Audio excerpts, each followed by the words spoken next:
Boa noite, amados irmãos, amadas irmãs, amigos, amigas, alunos, alunas, ex-alunos, ex-alunas, os meus familiares, todos vocês que estão aqui. Continuamos aqui a nossa leitura da Palavra de Deus e agora o Novo Testamento. Vamos ler Lucas 20. E sempre lembrar vocês e encorajá-los aí, quem não é inscrito, a se inscrever, por favor. Quem já é inscrito nos ajuda a divulgar. E eu quero agradecer porque tem se inscrito pessoas agora quase toda semana, graças a Deus. Que Deus continue nos abençoando e levando essa palavra ao máximo de pessoas possíveis. Eu agradeço a todos vocês que estão aqui. E de verdade, o nosso desejo aqui é que a gente tenha contato com essa palavra. E encorajá-los também a ler a Bíblia. Se vocês não puderem ler, ouçam aqui os vídeos, né? São simples, mas são de coração e é para Deus, tá bom?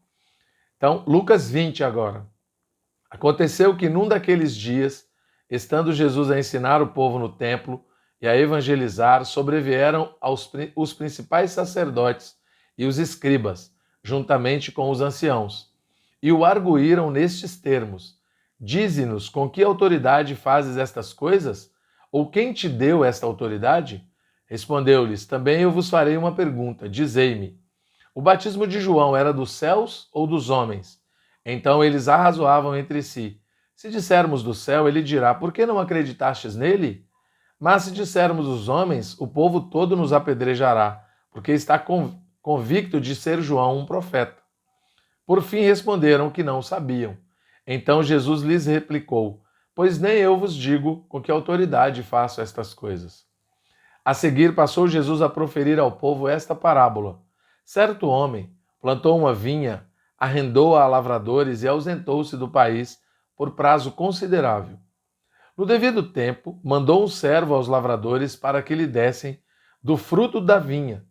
Os lavradores, porém, depois de o espancarem, o despacharam vazio. Em vista disso, enviou-lhes outro servo, mas eles também a este espancaram, e depois de o ultrajarem, o despacharam vazio. Mandou ainda um terceiro, também a este, depois de o ferirem, expulsaram. Então disse o dono da vinha: Que farei? Enviarei o meu filho amado, talvez o respeitem. Vendo-o, porém, os lavradores arrazoavam entre si, dizendo: Este é o herdeiro, matemo-lo para que a herança venha a ser nossa. E lançando fora da vinha, o mataram. Que lhe fará, pois, o dono da vinha? Virá, exterminará aqueles lavradores e passará a vinha a outros. Ao ouvirem isto, disseram: Tal não aconteça. Mas Jesus, fitando-os, disse: Que quer dizer, pois, o que está escrito? A pedra que os construtores rejeitaram, esta veio a ser a principal pedra angular? Todo o que cair sobre esta pedra ficará em pedaços, e aquele sobre quem ela cair ficará reduzido a pó. Naquela mesma hora, os escribas e os principais sacerdotes procuravam lançar-lhe as mãos, pois perceberam que, em referência a eles, dissera esta parábola, mas temia o povo.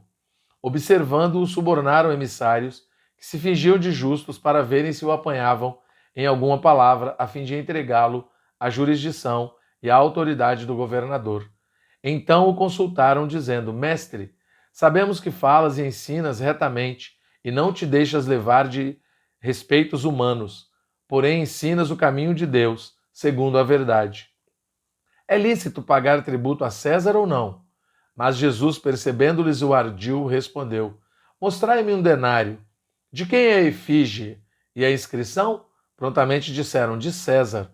Então lhes recomendou Jesus: Dai, pois, a César o que é de César e a Deus o que é de Deus. Não puderam apanhá-lo em palavra alguma diante do povo, e, admirados da sua resposta, calaram-se. Chegando alguns dos saduceus, homens que dizem não haver ressurreição, perguntaram-lhe: Mestre, Moisés nos deixou escrito que se morrer o irmão de alguém, sendo aquele casado e não deixando filhos, seu irmão deve casar-se com a viúva e suscitar descendência ao falecido. Ora, havia 7 irmãos. O primeiro casou e morreu sem filhos.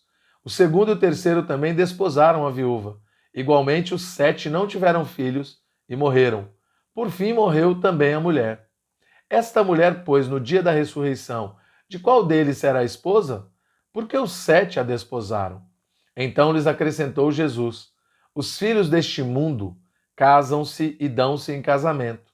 Mas os que são havidos por dignos de alcançar a era vindoura e a ressurreição dentre os mortos não casam nem se dão em casamento, pois não podem mais morrer, porque são iguais aos anjos e são filhos de Deus, sendo filhos da ressurreição.